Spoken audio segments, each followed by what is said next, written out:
ठाकुर साहब, मैं बस यहाँ देखने आया था। मेरा कोई बुरा इरादा नहीं है। यहाँ क्या देखने आए हो? ये हवेली मर चुकी है, जैसे मैं मर चुका हूँ। सूरज ढल चुका था और गांव की गलियों में सन्नाटा पसरने लगा था। दूर दूर तक खेतों की हरियाली और उसमें बिखरे हुए छोटे छोटे घर नजर आते थे। लेकिन इन सब के बीच एक विशाल हवेली अपनी भव्यता के साथ खड़ी थी। जमींदार की हवेली।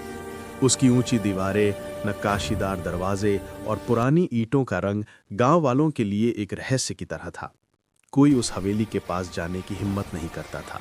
न बच्चों का शोर वहां सुनाई देता था, न किसी की हंसी।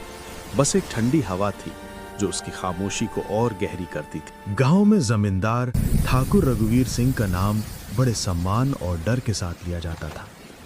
उनके पिता ठाकुर जय सिंह अपने समय के सबसे बड़े जमींदार थे।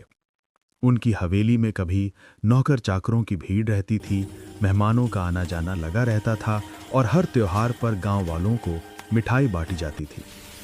लेकिन अब वो हवेली एक भुतहा खंडहर सी लगती थी। रघुवीर सिंह की एकमात्र संतान, उनकी बेटी सावित्री, कई साल पहले गायब हो गई थी। कुछ कहते थे कि वो भाग गई, कुछ का मानना था कि उसे किसी ने मार डाला। सच क्या था ये कोई नहीं जानता था।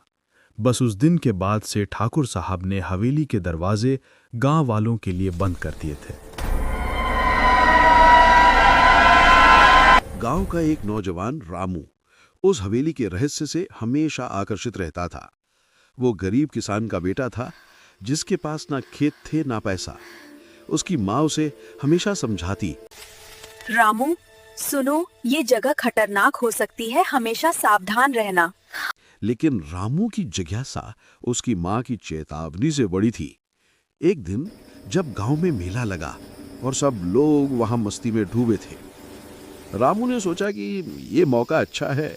वो चुपचाप हवेली की ओर निकल पड़ा। हवेली का मुख्य दरवाजा जर्जर हो चुका था। लकड़ी पर जाले लटक रहे थे और उसकी कीलें जंग खा चुकी थी।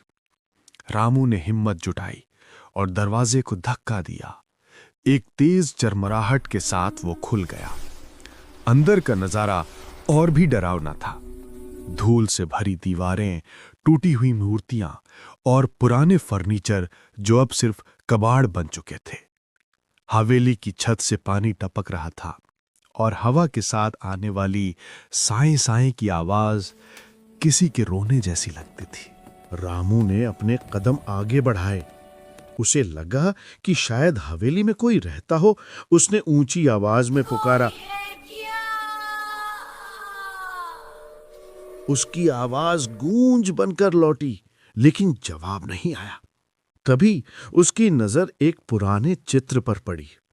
उसमें एक खूबसूरत लड़की की तस्वीर थी, जिसके चेहरे पर उदासी छाई हुई थी। रामू को लगा कि वो सावित्री हो सकती है। उसने चित्र को हाथ में लिया और उसे देखने लगा। तभी पीछे से एक भारी आवाज गूंजी, कौन है वहां? रामू घबरा गया। उसने पीछे मुड़कर देखा तो ठाकुर रघुवीर सिंह खड़े थे। उनकी आंखें लाल थीं, चेहरा पीला पड़ चुका था और हाथ में एक पुरानी बंदूक थी। रामू ने डरते हुए कहा, ठाकुर साहब, मैं बस यहाँ देखने आया था। मेरा कोई बुरा इरादा नहीं है। यहाँ क्या देखने आए हो? ये हवेली मर चुकी है, जैसे मैं मर चुका हूँ। अगर आपको ये वीडियो पसंद आई हो तो लाइक करो, चैनल को सब्सक्राइब करो, कमेंट में ओपिनियन लिखो और अपने दोस्तों के साथ शेयर जरूर करो।